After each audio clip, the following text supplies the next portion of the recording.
तो सेमीकंडक्टर पे अगली क्लास हम स्टार्ट कर रहे हैं और इसके अंदर हम मेनली अभी बॉन्डिंग के ऊपर चलेंगे कि ये जो आपने सिलिकॉन और जर्मेनियम लिए हैं इनके अंदर किस तरह की बॉन्डिंग होती है, कैसे कैरियर्स होते हैं। ठीक है, फिर हम एनर्जी बैंड्स की तरफ चलेंगे क्या।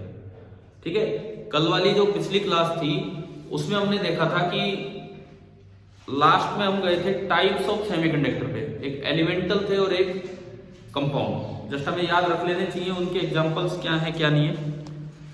तो नेक्स्ट हेडिंग आप ये डाल दीजिए, chemical bonds in elemental semiconductor. Chemical bonds in elemental semiconductors.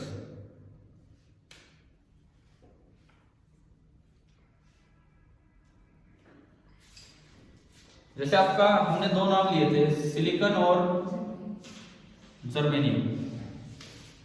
Silicon का एटॉमिक नंबर कितना होता है? आप इसकी कॉन्फ़िगरेशन बोलिए, सिलिकॉन की configuration 1s2 2s2 2p6 3s2 3p2, 2 और 2 4 से 10 और 4 16। ठीक है ना। अब अगर मैं इसके वैलेंस सेल पे ध्यान दूं, बाहर वाले सेल पे, तो वो बना 3s2 3p2। ठीक है, ये एक ग्रुप है कार्बन वाला ग्रुप। ठीक है, कार्बन, सिलिकॉन, जर्मेनियम, SnPb, उन पे हम नहीं जा रहे हैं। जर्मेनियम का नंबर कितना होता है? हाँ, इसकी कॉन्फ़िगरेशन लिखिए, जर्मेनियम की कॉन्फ़िगरेशन लिखिए आप लोग। ये लिखिए और ये लिखिए।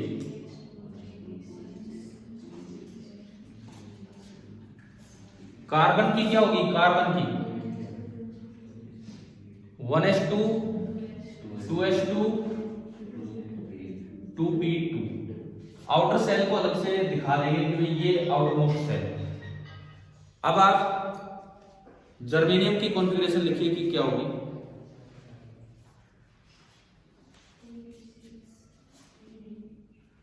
One s two 2s2 2p6 3s2 3p6। अब 4 में जाता हूं, लेकिन आप 3d दिखा दो क्योंकि हमें आउटर सेल देखना है। तो नेक्स्ट बनेगा 3d10 4s2 4p2, 2 2 4 से 10 12 से 18 10 28 4 32। इसका आउटरमोस्ट सेल कौन सा आया है? Fourth shell 4s2 4p2। ये इसकी कॉन्फ़िगरेशन आ गई, ये जो है ये इसकी कॉन्फ़िगरेशन आ गई। ठीक है, तो एक चीज कॉमन है कि धीरे धीरे आउटर सेल बढ़ता जा रहा है, लेकिन आउटर सेल में फोर्थ ग्रुप बोल देते शायद इसे, फोर्थ ए ग्रुप। तो क्योंकि आउटर सेल में कितने इलेक्ट्रॉन्स आ रहे हैं? सभी में 4 आ रहे हैं। ठीक है, लेकिन ये तो सेमीकंडक्टर नहीं है। क्या कार्बन सेमीकंडक्टर है क्या? तो इसका भी रीजन आपसे पूछा जा सकता है कि एक ही ग्रुप है, परंतु ये दोनों तो सेमीकंडक्टर्स हैं और ये मेनली इंसुलेटर होता है। वो तो ग्रेफाइट फॉर्म में हो तो बात अलग है, नहीं तो ये इंसुलेटर। ठीक है, अपनी बुक में एनसीईआरटी टेक्स्ट बुक आप निकालिए और जो पहला सोल्ड एग्जांपल है, एग्जांपल 14.1, उस पे आप आइए। एग्जांपल 14.1,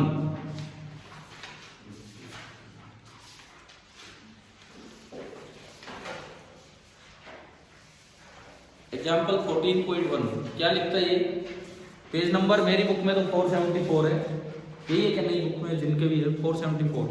एग्जांपल 14.1 क्या लिखता है इसमें? The 4 bonding electrons of carbon, silicon and germanium lie respectively in the, ये तो मैं सॉल्यूशन पढ़ने लगा। क्वेश्चन कहता है कार्बन, सिलिकॉन एंड जर्मेनियम है सेम लेटिस स्ट्रक्चर, लेकिन फिर भी कार्बन इंसुलेटर है और सिलिकॉन और जर्मेनियम क्या है? सेमीकंडक्टर। इंट्रिंसिक एक्सट्रिंसिक पे हम बाद में चलेंगे क्या होते हैं। तो इसका रीजन ये देता है, the 4 bonding electrons of carbon, silicon और germanium lie respectively in the second, third and fourth orbit. Hence energy required to take out an electron from these atoms, जिसको हम आयनाइजेशन एनर्जी बोलते थे, इलेक्ट्रॉन बाहर निकालने के लिए जो एनर्जी देनी होगी, will be least for germanium, followed by silicon and highest for carbon. क्यों ऐसा क्यों है कि कार्बन से इलेक्ट्रॉन निकालने के लिए बहुत ज्यादा एनर्जी देनी पड़ेगी और सिलिकॉन से कम और जर्मेनियम से बहुत कम? न्यूक्लियस से दूरी कम होती जा रही है, तो अट्रैक्शन बाय न्यूक्लियस भी कम होगा, तो उसे निकालना आसान होगा। ठीक है, hence number of free electrons for conduction in germanium and silicon are significant but negligibly small for carbon. तो यहीं पे जहां पे आपने कॉन्फ़िगरेशन लिखी है, आप ये चीज बता सकते हो कि आयनाइजेशन एनर्जी मैक्सिमम इन तीनों में मैं अगर बात करूं, आयनाइजेशन एनर्जी मीडियम और यहां पे जो आयनाइजेशन एनर्जी है वो कितनी होगी? Minimum, maximum, medium and minimum. ये 3 आयनाइजेशन एनर्जीज हैं, मैक्सिमम, मिनिमम एंड मीडियम। और उसका रीजन भी आपको समझ आ ही गया है कि distance from the nucleus outer shell की बढ़ती जाएगी तो अट्रैक्शन कम होगा, तो उसको निकालना आसान हो जाएगा। ठीक है, ये सवाल सीधा पूछा जा सकता है, बिकॉज यहाँ सॉलिड एग्जांपल के रूप में दिखा भी रखा है।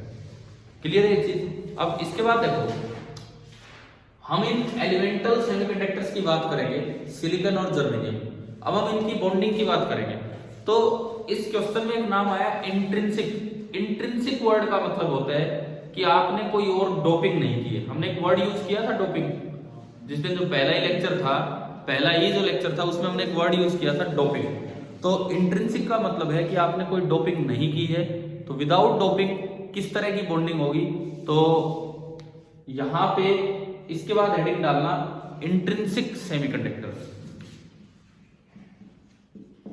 केमिकल बॉन्डिंग ही हम पढ़ रहे हैं, लेकिन पहले पढ़ रहे होंगे इंट्रिंसिक सेमीकंडक्टर्स में। और इंट्रिंसिक सेमीकंडक्टर का मतलब ये लिख दीजिए कि no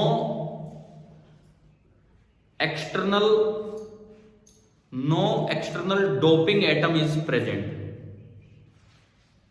no external doping atom is present. No external doping atom is present. ठीक है, अब हम बॉन्डिंग पे आते हैं। जैसे मान लो आपने जर्मेनियम लिया, सिलिकॉन लिया, कोई भी लिया, हम केवल सिलिकॉन और जर्मेनियम की ही बात लेके चलेंगे। तो एक एटम को मैं ऐसे दिखा सकता हूं, सपोज मैं सिलिकॉन लेता हूं। सिलिकॉन में आउटर मोस्ट इलेक्ट्रॉन कौन से ऑर्बिट में थे, कौन से सेल में थे? थर्ड में, फोर्थ में, सेकंड में? थर्ड में। तो थर्ड सेल के इलेक्ट्रॉन्स को तो बाहर दिखा दो। इसके अलावा जो बचे वो सारा कोर है। ये सिलिकॉन कोर है। कोर का मतलब क्या होगा? एक तो न्यूक्लियस प्लस कितने सेल? 2। न्यूक्लियस प्लस 2 सेल्स, ये बोल दिया आपने सिलिकॉन कोर। इसके अलावा कितने इलेक्ट्रॉन बचे? थोड़ा ऐसे मत बनाना, बिल्कुल हेडिंग के नीचे ही। अभी मैं बॉन्डिंग दिखाऊंगा, फिर ये फैलेगा चारों तरफ। कोई नहीं, एक बना भी दिया हो किसी ने तो वो नीचे बना लेगा। इसमें कितने इलेक्ट्रॉन बचे? 4। और पूरा करने के लिए वैलेंसी कितने और चाहिए हमें? 4 और चाहिए। तो कौन सा बॉन्ड बनने के चांसेस हैं? कोवलेंट के आयनिक? कोवलेंट। ठीक है, शेयरिंग करेगा तब बात बनेगी। तो देखिए शेयरिंग कैसे करेगा। आपने एक और सिलिकॉन कोर दिखाई और उसके 4 इलेक्ट्रॉन दिखा दिए। ये सिलिकॉन कोर है। इस कोर पे कितना चार्ज है ये बताओ? कोर पे कितना चार्ज है? न्यूट्रल नहीं है, फिर 4 इलेक्ट्रॉन तो बाहर बैठे +4e। कोर के अंदर जैसे मैं अगर सिलिकॉन की बात कर रहा हूं, सिलिकॉन का एटॉमिक नंबर कितना होता है? 14। तो इसके अंदर 14 तो प्रोटॉन है, लेकिन केवल 10 इलेक्ट्रॉन है। समझ गए हो? कोर का मतलब है कि 14 प्रोटॉन 10 इलेक्ट्रॉन, न्यूट्रॉन की है वो हमें नहीं देखते, चार्ज की मैं बात कर रहा हूं। तो इस सिलिकॉन पे जो चार्ज है वो कितना हो गया 4 पे प्लस 4 ही, और बाकी 4 इलेक्ट्रॉन बाहर है, नेगेटिव 4 इलेक्ट्रॉन बाहर है। ऐसा ही एक आपने इधर बनाया, सिलिकॉन प्लस 4e और ये 4 इलेक्ट्रॉन आपने बाहर दिखा दिए। अब मुझे कोवलेंट बॉन्ड दिखाने हैं, तो मैं एक नीचे बनाऊं, एक इस तरह का स्ट्रक्चर आपको बनाना पड़ेगा, 1 2 3 और 4, एक यहां पे,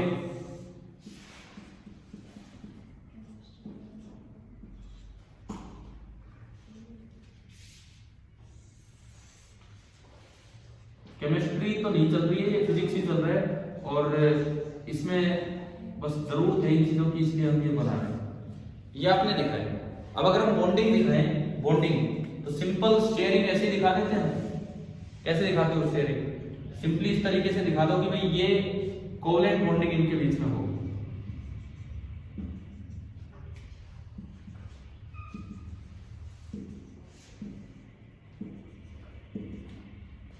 और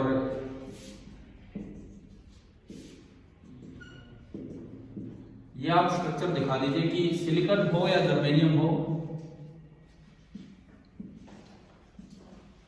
इस तरह की स्ट्रक्चर बनेगी, केमिकल बॉन्ड्स इस तरह के बनने वाले हैं। और यहां कहीं भी लिख देंगे आप कि दीज आर, कौन से बॉन्ड्स हैं ये? Covalent bonds. तो ये स्ट्रक्चर आप दिखा दीजिए कि कैसे स्ट्रक्चर होगा।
ये होगी सिलिकॉन या जर्मेनियम की covalent bonding.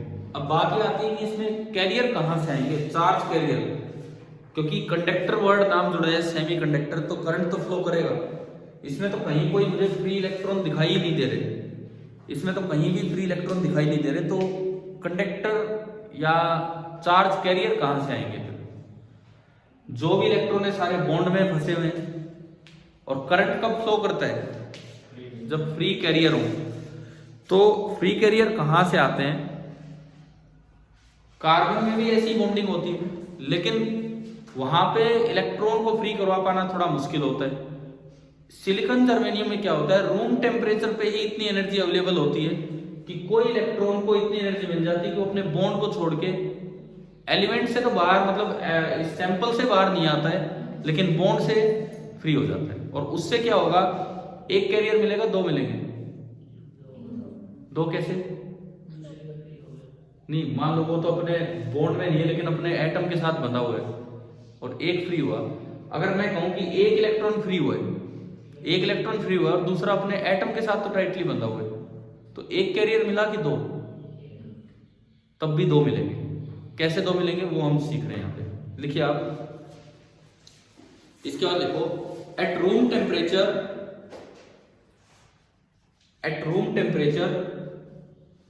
some of the covalent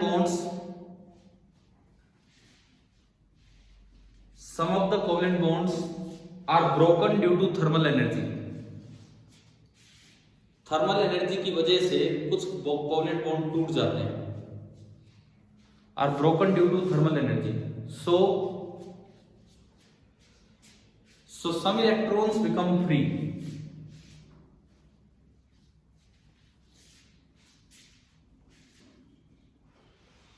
अब इसमें एक नई टर्म आएगी होल, इसी लाइन में लिखेंगे, and the vacancy left behind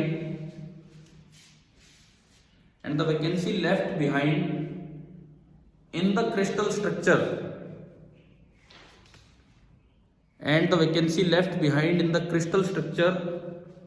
is called a hole, HOLE, is called a hole, which also acts as a carrier,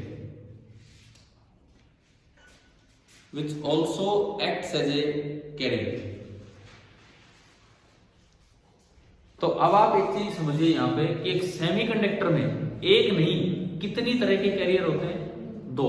एक को हम नाम देते हैं इलेक्ट्रॉन और दूसरे को क्या नाम देते हैं, होल। तो हम ये समझे कि वो किस तरह से कैरियर का काम करेगा। अब इस चीज पे ध्यान जाए हमारा।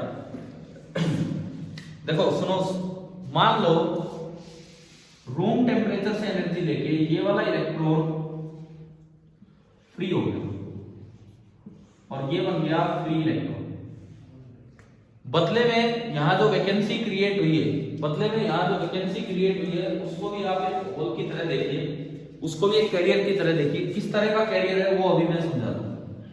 ये हमने मेंशन कर दिया और इसको नाम दिया, अलग से नाम दे दिया। ये तो एक इमेजिनेशन है, कुछ भी नहीं है, ये तो वैकेंसी है। फिर ये कैसा कैरियर है और क्यों ये कैरियर है वो देखिए आप। मान लो आपने अगर करंट फ्लो करवाना है तो कोई पोटेंशियल डिफरेंस देना पड़ेगा। पोटेंशियल डिफरेंस देना पड़ेगा मतलब फील्ड लगाना पड़ेगा। सपोज मैंने इधर से उधर फील्ड लगाया, सपोज मैंने इधर से उधर की तरफ फील्ड लगाया, इस तरह से किसी भी डायरेक्शन में आप लगा सकते हो। तो डिपेंड करता है कौन सी साइड पॉजिटिव और कौन सी नेगेटिव। मान लो मैं कहता हूं कि मैंने ये वाली साइड तो कर दिया पॉजिटिव पोटेंशियल, फील्ड लगा के, और इस साइड मैंने कर दिया नेगेटिव पोटेंशियल, बाहर से अप्लाई किया बैटरी की मदद से। तो बताओ पोटेंशियल डिफरेंस की डायरेक्शन देख के आप बताओ कि फील्ड किधर होगा। फील्ड किधर होगा, electric field high to low होता है इलेक्ट्रिक फील्ड, तो +2 माइनस। तो इस इलाके में एक इलेक्ट्रिक फील्ड आ गया इस डायरेक्शन में, इस इलाके में एक इलेक्ट्रिक फील्ड आ गया इस डायरेक्शन में, ये E है। अब ये बताओ इलेक्ट्रॉन पे फोर्स किधर लगेगा, अपोजिट डायरेक्शन में। तो ये जो फ्री इलेक्ट्रॉन है, मैं इसको इस साइड दिखाता हूं फ्री करके ताकि इधर हम चला पाए। देखिए यहां से एक इलेक्ट्रॉन फ्री होके बाहर निकला क्योंकि फोर्स इधर लग रहा है। बदले में यहां एक वैकेंसी क्रिएट हुई जिसको हमने क्या नाम दिया, होल। अब ये जो फ्री इलेक्ट्रॉन है, क्योंकि फील्ड उधर है तो इस पे फोर्स किधर लगेगा, पीछे की तरफ। तो ये इधर की तरफ चलना स्टार्ट कर देगा, ये इधर की तरफ चलना स्टार्ट कर देगा विद सम ड्रिफ्ट स्पीड, जिसको हम क्या बोल रहे हैं, VE, फ्री इलेक्ट्रॉन की ड्रिफ्ट स्पीड। कभी फॉर्मूला पढ़ा आपने करंट इलेक्ट्रिसिटी में, I = NEAVD, है ना। तो उसके अकॉर्डिंग हम देखें तो वहां ये अभी अप्लाई करेंगे। तो ये मैंने बोला drift speed of free electron, जो VE में लिख के चल रहा हूं, VE is the drift speed of free electron. लेकिन फिर ये क्या चीज है, वैकेंसी कैसे कैरियर का काम कर सकती है, जो हमने होल का नाम दिया। असल में क्या होता है, ना केवल फ्री इलेक्ट्रॉन बल्कि बॉन्डेड इलेक्ट्रॉन, बॉन्ड में जो इलेक्ट्रॉन है वो भी मूव करना स्टार्ट कर देते हैं। कैसे मूव करना स्टार्ट करते हैं, सुनो। ये इलेक्ट्रॉन है, यहां एक इलेक्ट्रॉन है, फोर्स तो इस पे भी लग रहा होगा क्योंकि अंदर क्या है, फील्ड है। ये इलेक्ट्रॉन है, फोर्स तो इस पे भी लगेगा, अंदर क्या है, फील्ड है। फील्ड आ गया तो इलेक्ट्रॉन पे फोर्स किधर लगेगा, पीछे, ठीक है। फ्री होने के लिए तो चाहिए ज्यादा एनर्जी, लेकिन जस्ट यहां से यहां शिफ्ट होने के लिए थोड़ी सी एनर्जी चाहिए। आप फ्री नहीं हो रहे, आप केवल अपनी पोजीशन को चेंज कर रहे हो। तो होता क्या है कि ये वाला इलेक्ट्रॉन क्योंकि फील्ड आगे है, ये बॉन्ड में था, अब भी बॉन्ड में रहेगा। इसकी थोड़ी सी एनर्जी इसको मिलती है, थोड़ी सी एनर्जी, फ्री होने लायक एनर्जी तो नहीं मिलती है, थोड़ी सी एनर्जी मिलती है, और उससे ये यहां आ जाता है। अगर ये यहां आ जाए तो क्या कोई आपको फ्री इलेक्ट्रॉन मिला है एक्स्ट्रा, नहीं मिला। लेकिन अब आप इसे वैकेंसी की नजर से देखें, पहले वैकेंसी यहां थी, अब वैकेंसी कहां पहुंच गई, वहां। So this is equivalent to कि जैसे होल किधर मूव कर गया, दिस इज इक्विवेलेंट टू कि होल उठ के इधर से उधर चला गया।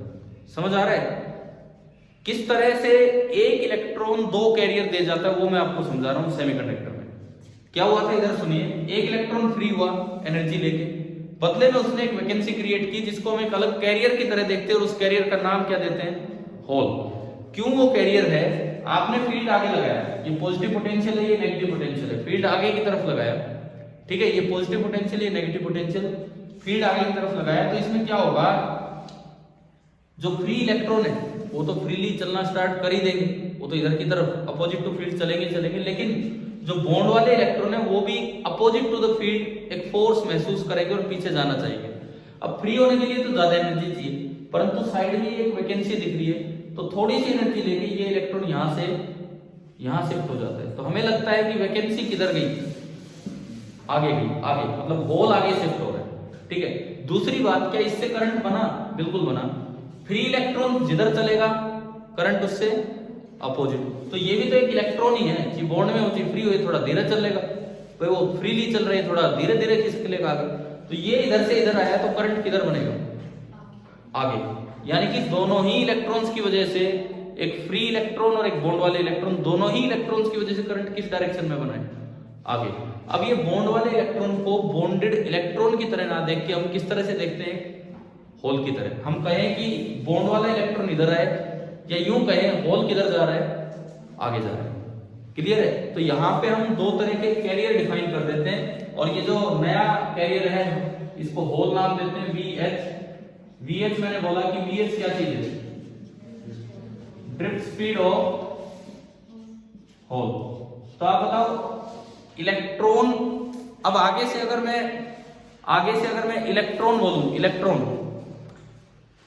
तो वो फ्री इलेक्ट्रॉन लेना है, और होल बोलूं तो इसका मतलब वो कौन सा इलेक्ट्रॉन लेना है, बॉन्ड वाला इलेक्ट्रॉन। इलेक्ट्रॉन का मतलब होगा फ्री इलेक्ट्रॉन, एंड होल का मतलब होगा बॉन्ड वाला इलेक्ट्रॉन, ठीक है। अब आप ये बताओ किसकी स्पीड ज्यादा होगी, VE ज्यादा होगा या VH ज्यादा होगा, इलेक्ट्रॉन। जो फ्री इलेक्ट्रॉन है वो तेज चलेगा, इलेक्ट्रॉन तेज चलेगा, और जो होल वाला जो हमने नाम दिया है बॉन्ड वाला, वो धीरे चलेगा। और फील्ड आपने सेम अप्लाई किया है। एक टर्म कभी डिफाइन की हो करंट इलेक्ट्रिसिटी में, मोबिलिटी, आपकी एनसीईआरटी बुक में भी ये टॉपिक है अलग से, मोबिलिटी। मोबिलिटी का मतलब होता है ड्रिफ्ट स्पीड पर यूनिट अप्लाइड इलेक्ट्रिक फील्ड।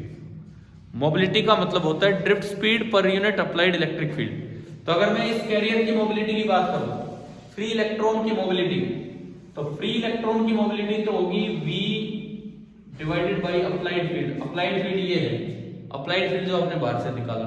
और ऐसे ही होल की मोबिलिटी का सिंबल म्यू होता है, वो होगा VH अपॉन E।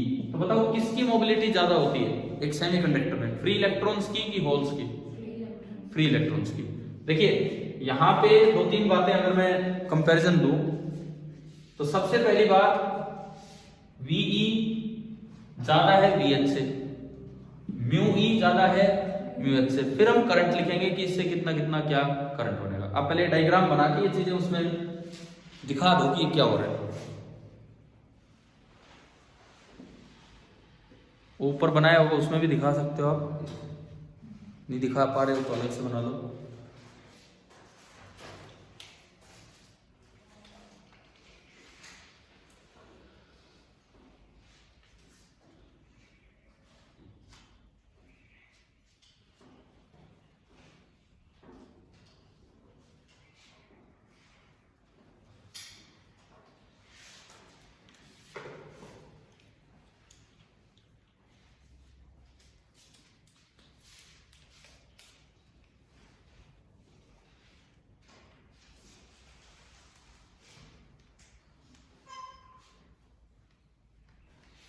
अब मैं कंपैरिजन लूंगा फ्री इलेक्ट्रॉन का और होल का। दो तरह के कैरियर्स जो हैं,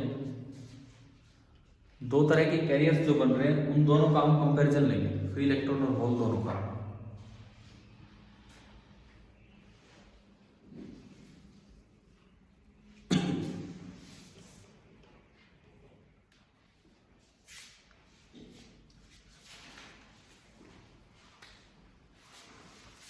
मिटा दूं मैं ये डायग्राम अगर हो गया है तो।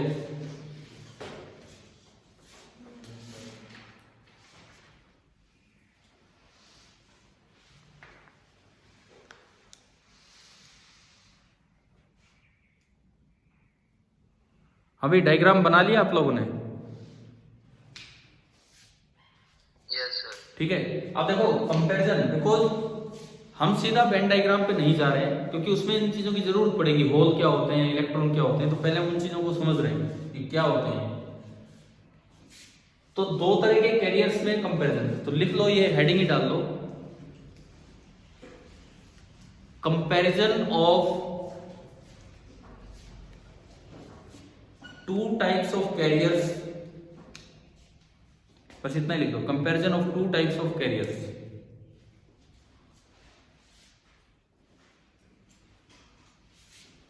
आप एक काम करो, बीच में एक लाइन लगा के एक साइड तो लिख दो इलेक्ट्रॉन, पहली साइड इलेक्ट्रॉन, दूसरी साइड होल। पहली साइड इलेक्ट्रॉन, दूसरी साइड होल।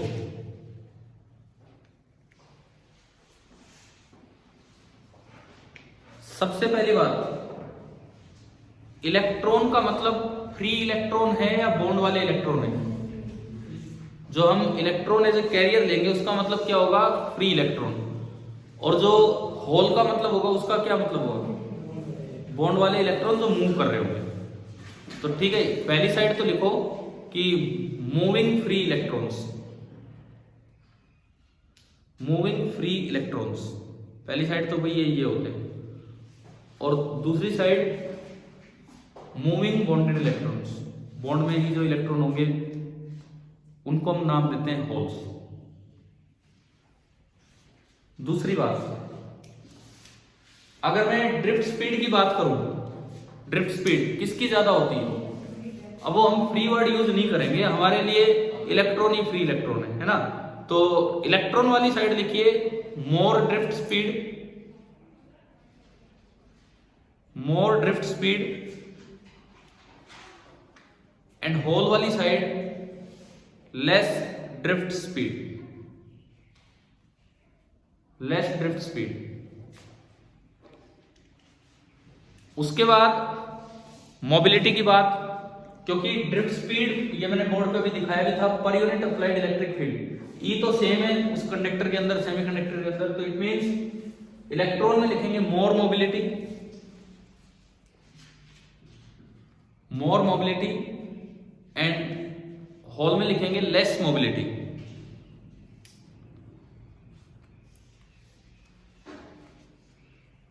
अब दोनों की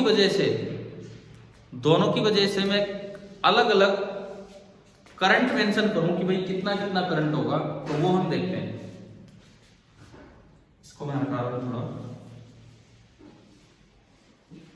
जो इलेक्ट्रॉन की वजह से करंट होगा I ड्यू टू इलेक्ट्रॉन, और जो होल की वजह से करंट होगा I due to hole. Current का फॉर्मूला था NeAVD। तो एक चीज उसमें चार्ज की जरूरत पड़ेगी। चार्ज इलेक्ट्रॉन का तो हमें पता है -E होता है, होल पे कितना चार्ज होता है? होल पे तो कोई चार्ज ही नहीं होता, वैसे तो वैकेंसी है, लेकिन होल पे कितना चार्ज होगा? हमने अपनी तरफ से जो होल एज्यूम किया। देखो होल में भी इलेक्ट्रॉन ही तो चल के आ रहा है, होल में भी इलेक्ट्रॉन ही चल के आ रहा है। तो अगर -E इधर चल के आया, उससे करंट आगे बना, मैं उसे होल के तरीके से देखूं तो मुझे लगेगा ये ग्रीन वाला होल आगे गया और करंट भी आगे बना, तो इस पे पॉजिटिव चार्ज है या नेगेटिव? पॉजिटिव। तो अगला डिफरेंस ये लिख दो कि इधर तो लिखो चार्ज बराबर -E, और होल पे लिख दो चार्ज बराबर +E।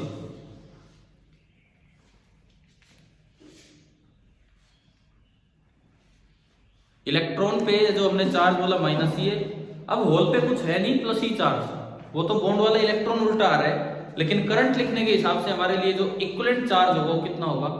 +E हो जाएगा। ठीक है, अब देखिए करंट का एक्सप्रेशन मैं लिखूं, करंट का एक्सप्रेशन, तो ड्यू टू इलेक्ट्रॉन जो करंट बनेगा क्या बनेगा? Ne, ये क्या चीज है? क्या होता था वो N जो उसमें बोलते थे? Number of electron per unit volume, number density या कंसंट्रेशन, ठीक है ना, इनटू चार्ज। अब चार्ज का मैग्नीट्यूड लेना है, माइनस ही नहीं लेना है, क्या लेना है, plus he. Area of cross section वो तो उस सेमीकंडक्टर का होगा, और ड्रिफ्ट स्पीड लेनी है इलेक्ट्रॉन की। और जो होल वाला बनेगा वो आपका बनेगा नंबर डेंसिटी यानी कि NH, चार्ज उस पे भी plus he, area of cross section A और उसकी स्पीड है VH। ये आप दोनों मेंशन कर दीजिए कि ये तो IE बनेगा, ये आपका IH बनेगा, ये IE है और ये IH है, ठीक है। अब इसमें ये लिख देना इधर, तो बाकी सब मुझे बताने की जरूरत इतनी खास है नहीं। Here Ne is the electron concentration और उधर NH is the hole concentration. Ne जो है वो है इलेक्ट्रॉन कंसंट्रेशन और जो NH है वो आपका है होल कंसंट्रेशन। NH जो है वो है होल कंसंट्रेशन।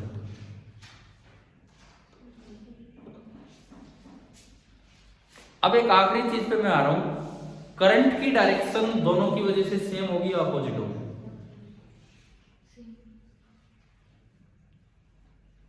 बताओ। अब देखो सेम होगी। इलेक्ट्रॉन किधर चल रहे हैं, इधर नेगेटिव चार्ज है इलेक्ट्रॉन पे, तो करंट किधर होगा, आगे। होल किधर चल रहा है, होल आगे, और होल पे चार्ज कैसे है, पॉजिटिव, तो करंट किधर होगा, आगे। समझ गए हो? तो पहले अगला डिफरेंस तो डायरेक्शन ऑफ मोशन पे लिखिए। अगला डिफरेंस पे लिखिए कि इलेक्ट्रॉन्स तो किधर से किधर मूव कर रहे हैं, low potential to high potential, तो उसमें लिख दो move from low potential to high potential. Electron से आप लिख दीजिए move from low potential to high potential, और होल में आप लिख देंगे move from high potential to low potential. ये आप मेंशन कर देंगे होल में, move from high potential to low potential.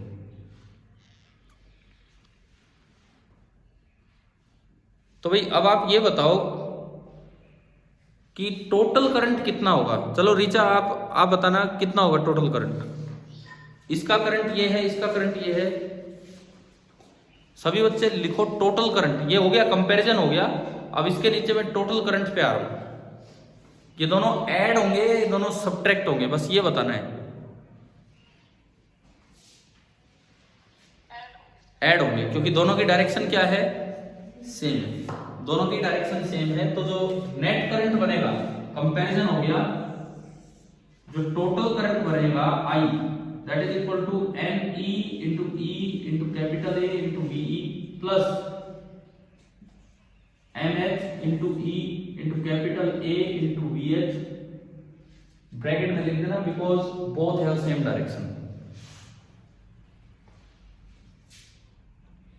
because both have same direction, दोनों की ही जो डायरेक्शन है वो सेम है, इस वजह से दोनों करंट्स ऐड हुए।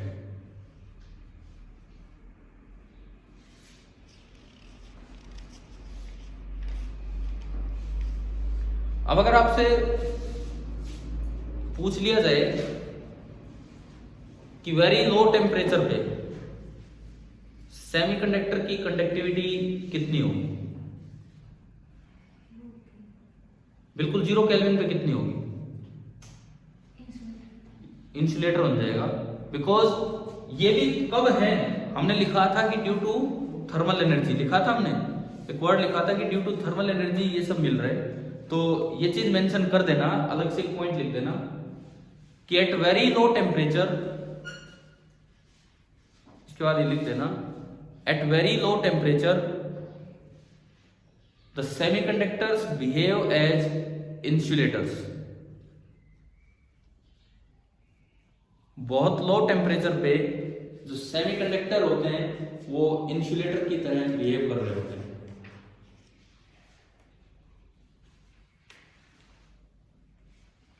अब ये हमने पहले स्टार्ट किया, कौन सा कंडक्टर है, कौन से सेमीकंडक्टर, इंट्रिंसिक की एक्सट्रिंसिक। ये हमने केमिकल बॉन्डिंग स्टार्ट की है इंट्रिंसिक में, ठीक है, उसके अंदर किस तरह से कैरियर बन रहे हैं वो देखा है।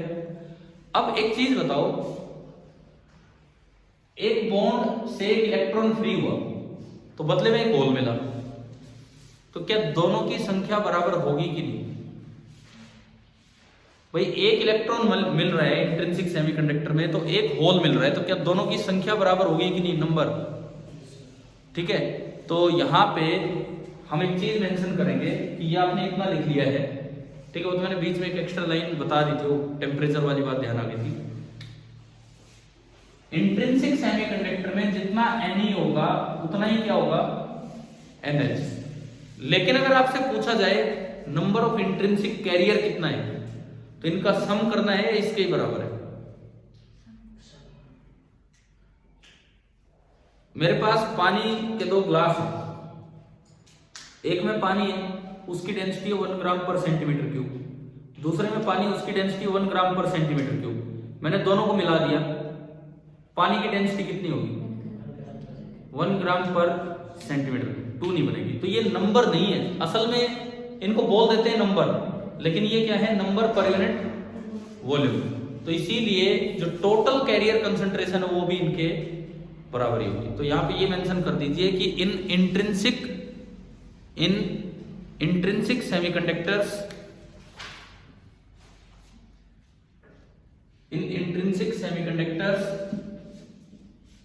Ne बराबर NH बराबर Ni स्मॉल आई। इसका मतलब लिख दो, where Ni is the intrinsic carrier density, where Ni is the intrinsic carrier density। ये जो Ni है इसको हमने बोला है इंट्रिंसिक कैरियर डेंसिटी है, ठीक है। अभी हम चलेंगे एक्सट्रिंसिक की तरफ। पहले ये बताओ इंट्रिंसिक वाली बातें समझ में आ गई, और एक रिलेशन जो हम याद रखेंगे वो एक्सट्रिंसिक में ज्यादा काम आएगा। जब Ne भी Ni के बराबर है और NH भी Ni के बराबर है, तो इसका मतलब Ne इंटू NH को मैं क्या लिख सकता हूं, Ni स्क्वायर। ऐसा ही रिलेशन आगे काम आएगा, तो आप ये लिख लीजिए Ne into NH is equal to Ni square.